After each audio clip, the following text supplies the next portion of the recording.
అందరికీ స్వాగతం. మీరు చూస్తున్నారు రియల్ ధర్మ మెసేజ్. మిత్రులారా, ముందుగా నేను ఒక విషయం స్పష్టం చేయదలిచాను. అదేమిటంటే, నేను ఈ ఛానల్ ద్వారా మీకు ఏది తప్పో ఏది ఒప్పో చెప్పడానికి రాలేదు. అయితే ఏది తప్పో ఏది ఒప్పో తెలుసుకునే కొలమానాన్ని మాత్రం చూపదలిచాను అనే విషయాన్ని అందరూ గమనించండి. చూడండి, నేడు ప్రతి వస్తువులో కల్తీ జరగడం మనం చూస్తున్నాం. పసిపిల్లలు త్రాగే పాల దగ్గర నుంచి ఆరోగ్యం కోసం తీసుకునే మెడిసిన్స్ వరకు మార్కెట్లో ప్రతిదీ కల్తీ జరగడం సర్వసాధారణం అయిపోయింది. అలాగే కొంతమంది పండితులు, పాస్టర్లు, ముల్లాలు తమ స్వప్రయోజనాల కోసం పవిత్రమైన ధర్మాన్ని పక్కకు నెట్టి తమ సంపాదన కోసం తయారు చేసుకున్న కల్తీ ధర్మాన్ని ప్రజలకు బోధిస్తున్నారు. ఈ కల్తీ ధర్మాన్ని ప్రజలు ఎంత నిష్టగా పాటించినప్పటికీ, అనగా పూజా పురస్కారాలు, ప్రార్థనలు, ఉపవాసాలు, నమాజులు, హజ్జులు పాటిస్తున్నప్పటికీ వారి జీవితాల్లో మాత్రం ఈర్ష్యా ద్వేషాలు, అసూయ అహంకారాలు, అవినీతి అక్రమాలు, దోపిడీ దౌర్జన్యాలు, పగా ప్రతీకారాలు, చివరికి హత్యలు సైతం సునాయాసంగా పాల్పడుతున్నారు. దీని పర్యవసానంగా వారి జీవితాల్లో అశాంతి, అభద్రత, అలజడులతో నిత్యం సతమతం అవుతున్నారు. అందుకే మనం ఈ వీడియోలో తెలుసుకునే అతి ముఖ్యమైన అంశం ధర్మము, తప్పుడు ఆలోచన, సరైన ఆలోచన. చూడండి, మనిషిని నడిపించేది అతను కలిగి ఉన్న ఆలోచన లేక విశ్వాసం మాత్రమే. సరైన ఆలోచన సరైన మార్గంపై నడిపిస్తుంది, అలాగే తప్పుడు ఆలోచన తప్పుడు మార్గంపై నడిపిస్తుంది అనే విషయాన్ని అందరం అంగీకరిస్తాం. అయితే ఏ మత దృక్పథం సరైనది, ఏ మత దృక్పథం సరైనది అని ఎవరు తీర్మానిస్తారు అన్నది ప్రధానమైన ప్రశ్న. దీనికి మనం అందరం నిజాయితీగా అంగీకరించే సమాధానం మన బుద్ధి, మన కామన్ సెన్స్ అనే కదా. ఎస్, అవును, మన ధర్మ గ్రంథాల ప్రబోధనలు వాస్తవమో కాదో మీ బుద్ధిని ఉపయోగించి చూడండి అని స్వయంగా మన ధర్మ గ్రంథాలే చెబుతున్న వాక్యాలను పరిశీలిద్దాం రండి. ముందుగా భగవద్గీత కర్మయోగము 3వ అధ్యాయము 43వ శ్లోకం. బుద్ధి చేత మనస్సును అరికట్టి జయించుటకు కష్టసాధ్యమైనట్టి ఈ కామమును, శత్రువును నశింపచేయుము. చూడండి, ఇక్కడ బుద్ధి చేత మనస్సును అదుపు చేయండి, లేకపోతే మీ కోరికల చేత మీరే నాశనం అయిపోతారు అని స్పష్టంగా ఇక్కడ చెప్పడం జరిగింది. తర్వాత బైబిలు సామెతల గ్రంథము 1వ అధ్యాయము 32వ వచనంలో జ్ఞానము లేని వారు దేవుణ్ణి విసర్జించి నాశనమగుదురు, బుద్ధిహీనులు క్షేమము కలదని మైమరిచి నిర్మూలమగుదురు. అంటే బుద్ధిని ఉపయోగించని వారు నాశనమైపోతారు అని బైబిల్ కూడా చెబుతుంది.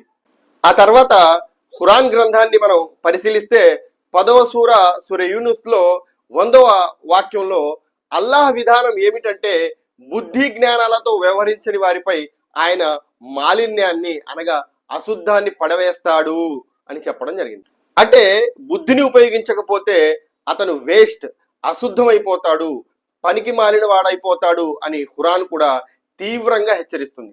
చూశారు కదా, మన ధర్మ గ్రంథాలైన గీతా, బైబుల్, ఖురాన్ సమిష్టిగా మీరు గనక మీ బుద్ధిని ఉపయోగించకపోతే నష్టపోతారు, సర్వనాశనం అయిపోతారు, పనికి మాలిన వారైపోతారు అని చాలా స్పష్టంగా హెచ్చరిస్తున్నారు. మిత్రులారా, ఇక ఆలోచించండి, ఒకప్పుడు మహాత్ములను అందించగలిగిన గీతా, బైబిల్, ఖురాన్ శాస్త్రాలు ఇప్పుడు ఎందుకు అందించలేకపోతున్నాయి? అంటే వాటి శక్తిని ఏమైనా కోల్పోయాయా, లేక వాటి ప్రబోధనలకు మనం దూరం అయ్యామా? అంటే మనం అందరం నిజాయితీగా అంగీకరించే విషయం, మనం వాటి ప్రబోధనలకు దూరం అయ్యాం కాబట్టే వాటి సూక్ష్మాలను గ్రహించలేకపోతున్నాము. మరి సామాన్యులను మహనీయులుగా మలిచేంత శక్తి ఉన్న మన గ్రంథాలకు మనం ఎందుకు దూరం అయ్యాము? దూరం అవ్వడానికి కారణం ఏంటి అంటే దీనికి సమాధానం కొంతమంది వంచకులైన పండితులు, బోధకుల కాల్పనిక హామీలే. ఆ తప్పుడు హామీలేంటో చూద్దాం రండి. ఒకటి, మనం ఎన్ని దుష్కర్మలకు పాల్పడినా తమ వర్గానికి సంబంధించిన విశ్వాసం కలిగి ఉంటే చాలు, మోక్షము, సాఫల్యము వాటికి అవే లభిస్తాయి అని నమ్మించటం. 2, తాము కలిగి ఉన్న విశ్వాసం ఇతరులు కలిగి లేనందున వారు ఎంత మంచివారైనప్పటికీ, ఎన్ని సత్కర్మలు చేసుకున్నప్పటికీ చివరికి వారు నరకానికే పోతారు అని భ్రమింపజేయడం. ఉదాహరణకు హిందూ సమాజం మాకు అనేక జన్మలు ఉన్నాయి కాబట్టి ఎలాంటి శ్రమ చేయకపోయినా ఏదో ఒక జన్మలో మోక్షం దానికదే లభించేస్తుంది, పైగా ఎన్ని పాపాలు చేసుకున్నా ప్రత్యేక యాగాలతో యజ్ఞాలతో పరిహారం చేసుకోవచ్చు అనే తప్పుడు హామీ.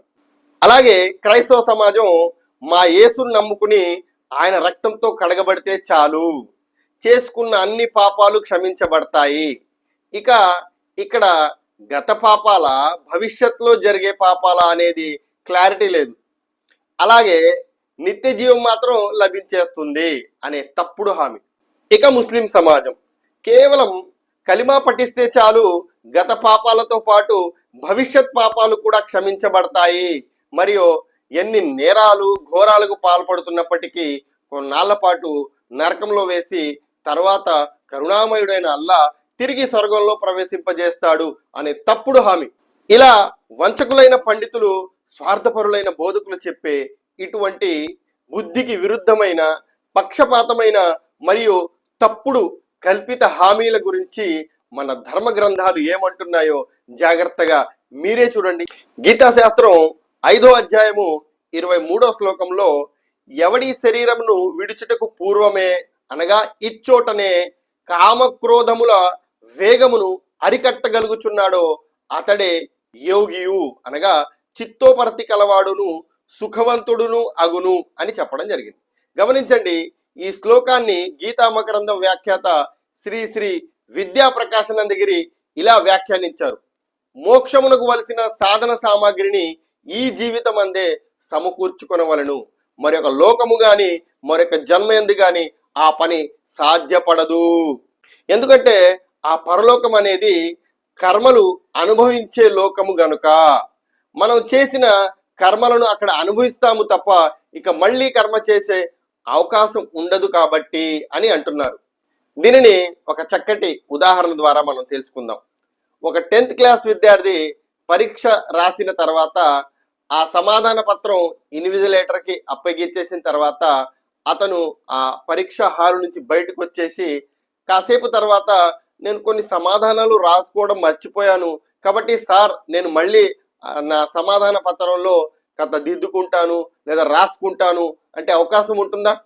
ఉండదు కదా. అలాగన్నమాట.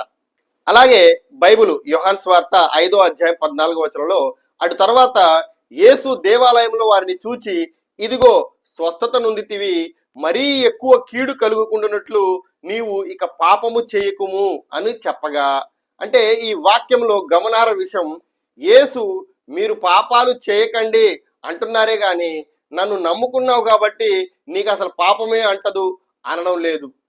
అలాగే యేసు చెబుతున్న మరో వాక్యాన్ని కూడా చూడండి.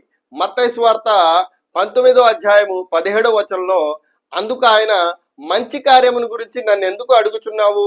మంచివాడు దేవుడొక్కడే. నీవు జీవంలో ప్రవేశింపగోరిన ఎడల దేవుని ఆజ్ఞలను గైకొనమని చెప్పెను.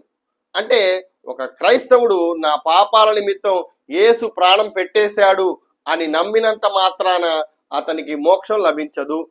కానీ యేసు చెప్పినట్టు పాపాలకు దూరంగా ఉంటూ యేసు మాదిరిగా మనము కూడా దేవుని ఆజ్ఞలైన సత్కర్మలను అంటే మంచి పనులను ఆచరిస్తేనే నిత్య జీవం లభిస్తుంది. కాబట్టి మంచి ఫలము ఫలింపని ప్రతి చెట్టు అనగా ప్రతి క్రైస్తవుడు నరకబడి అగ్నిలో వేయబడును అని మత్తయి సువార్త 7వ అధ్యాయం 19వ వచనం హెచ్చరిస్తుంది. అంటే కేవలం నమ్ముకున్నాం కాబట్టే నిత్య జీవం లభిస్తుంది అనే ఏమరపాటులో ఉన్న వారికి ఇది బైబిల్ చేస్తున్న తీవ్రమైన హెచ్చరిక. ఇక ఖురాన్ ఏమంటుందో చూద్దాం. ఖురాన్ గ్రంథము 4వ అధ్యాయము 14వ వచనంలో, ఎవడు అల్లాహ్ మరియు ఆయన ప్రవక్త ఎడల అవిధేయుడై ఆయన నిర్ధారించిన హద్దులను మీరిపోతాడో వాడిని ఆయన నరకాగ్నిలో పడవేస్తాడు, వాడందులో ఎల్లకాలం పడి ఉంటాడు. అవమానకరమైన శిక్ష అలాంటి వారి కోసమే ఉంది అని చెప్పడం జరిగింది. ఈ వాక్యంలో నరకాగ్నిలో పడవేస్తాడు, వాడందులో ఎల్లకాలం పడి ఉంటాడు అని హెచ్చరిస్తుంది. అవిధేయులైన దుష్కర్మలకు పాల్పడుతున్న ముస్లింలనే గాని యూదులు, క్రైస్తవులు మరియు ఇతరుల గురించి కాదన్నది ఇక్కడ గమనార్హం. అలాగే మరొక ఖురాన్ వాక్యాన్ని సూరే జుమర్ 39వ అధ్యాయము 19వ వాక్యంలో, ఏ వ్యక్తికి వ్యతిరేకంగా శిక్షా వాక్కు తీర్మానం ఖరారైపోయిందో అగ్నికి ఆహుతైపోయిన అటువంటి వాణ్ణి నీవు ఓ మొహమ్మద్ బయటికి తీసుకురాగలవా అని దేవుడు ప్రశ్నిస్తున్నాడు. అంటే ఒక వ్యక్తికి శిక్ష నిర్ణయం అయిపోయినప్పుడు అతను నరకంలో పడివేయబడిన తర్వాత మళ్ళీ వెనక్కి రావడం అనేది ప్రవక్త మొహమ్మద్ ఆధీనంలో కూడా లేని విషయమని స్వయంగా దేవుడే చెబుతున్నాడు. చూశారు కదా, ముస్లింలు మేము ప్రవక్త మొహమ్మద్ అనుచరులము కాబట్టి ఎన్ని దుష్కర్మలకు పాల్పడినా చివరకు ప్రవక్త చేయి పట్టుకుని స్వర్గానికి తీసుకెళ్లిపోతాడు అనే ఒక ఊహ అభూత కల్పన మాత్రమే. చివరిగా ధర్మం పట్ల తప్పుడు ఆలోచన అంటే సత్కర్మలు అనగా మంచి పనులు ఆచరించకపోయినా కేవలం ఏదో ఒక విశ్వాసం కలిగి నమ్ముకుంటే రక్షణ మోక్షం లభిస్తాయి అని భ్రమించడం. అలాగే ధర్మం పట్ల సరైన ఆలోచన అంటే సరైన విశ్వాసంతో పాటు సత్కర్మలను కూడా తప్పకుండా ఆచరిస్తేనే రక్షణ మోక్షం లభిస్తాయని గ్రహించడం. ఇదండి ధర్మం పట్ల సరైన ఆలోచన. మిత్రులారా, ఆచరించే ముందు ఆలోచించండి. జై హింద్.